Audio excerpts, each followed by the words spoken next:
एक, जैसे कि अभी आप देख सकते हो कि उदय सामंत जी ने 2 न्यूज़पेपर के कटआउट अपने ट्विटर हैंडल पे पोस्ट किए हैं और उन्होंने कहा है कि बच्चों के फेवर में जब हम कोई डिसीजन ले रहे हैं तो प्लीज़ इसके बीच में पॉलिटिक्स को ना लाया जाए।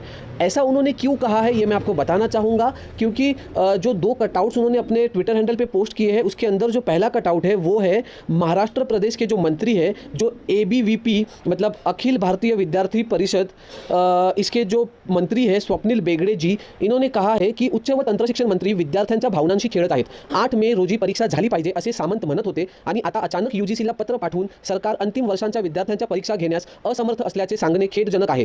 शिक्षण मंत्र्यांच्या या चुकीच्या निर्णयामुळे अंतिम वर्षात शिकणाऱ्या लाखों विद्यार्थ्यांचे नुकसान होऊ सकते। मतलब वो ये कहना चाह रहे हैं कि उदय सामंत जी ने 8 मई को कहा था कि फाइनल ईयर के बच्चों का एग्जाम लेना पड़ेगा और अचानक से 17 मई को वो ये कह रहे हैं कि हम लोग एग्जाम्स नहीं ले सकते। तो ये ऐसा करने से बच्चों के फ्यूचर के साथ आप लोग खेल रहे हो, ऐसा आरोप उन्होंने हमारे एजुकेशन मिनिस्टर के ऊपर लगाया है। ये था पहला कटआउट। अभी जो दूसरा कटआउट है ये है हमारे एक्स एजुकेशन मिनिस्टर, जी हाँ, जो हमारे पिछले एजुकेशन मिनिस्टर थे, higher education minister Shri Vinod Tawde ji, इन्होंने कहा है की पदवीनंतर विद्यार्थ्यांना राज्याबाहेर किंवा परदेशातील अभ्यासक्रमात प्रवेश घ्यायचा असल्याने परीक्षा होणे महत्त्वाचे आहे। सर्व कुलगुरूंनीही तसेच सुचवले आहे। बहुधा शिक्षण मंत्र्यांनाही तसेच वाटत आहे। मात्र युवा सेनेचे अध्यक्ष आदित्य ठाकरे यांना नाही म्हणता येणार नसल्याने सामंत यांनी यूजीसीला पत्र पाठवण्याची पळवाट काढली। परीक्षांबाबतचा निर्णय विद्यापीठातील विद्या परिषदेने घ्यावा असे विद्यापीठ कायदा सांगतो। राज्य सरकारला त्यात निर्देश देता येत नाहीत। काही निर्देश द्यायचे असल्यास कुलपती म्हणजे राज्यपाल देऊ शकतात।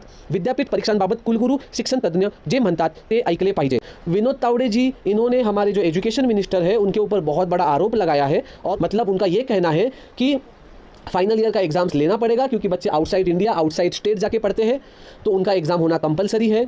इवन जितने भी यूनिवर्सिटी के वाइस चांसलर्स हैं उनको भी यही लगता है और उन्होंने आगे ये भी कहा है कि एजुकेशन मिनिस्टर को भी ये पता है, बट सिर्फ आदित्य ठाकरे जी का दिल रखने के लिए उन्होंने ये बातें यूजीसी को लिखा है कि अभी हम लोग एग्ज़ाम नहीं लिख सकते। तो इतना बड़ा ये आरोप उन्होंने हमारे हायर एजुकेशन मिनिस्टर जी के ऊपर लगाया हुआ है और उसने आगे ये भी कहा है कि ये जो जितना भी डिसीजन है एग्ज़ाम्स को लेकर, ये डिसीजन लेना यूजीसी के हाथ में होता है और इसके ऊपर कोई स्टेट डिसीजन नहीं ले सकता। अगर डिसीजन लेना है तो जो हमारे गवर्नर है, राज्यपाल, वही इसके बारे में कुछ डिसीजन कुलगुरु के सम्मति के साथ ले सकते हैं।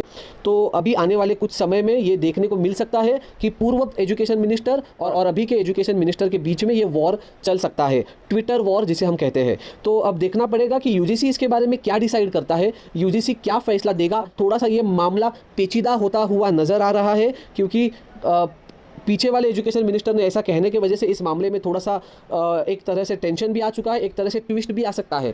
तो अब देखना दिलचस्प होगा कि हमारे यूजीसी इसके बारे में क्या डिसीजन लेती है। तो बने रहिए इस चैनल के ऊपर और अगर आपको ये ट्वीट देखना है तो उसका लिंक मैं डिस्क्रिप्शन में दे दूंगा।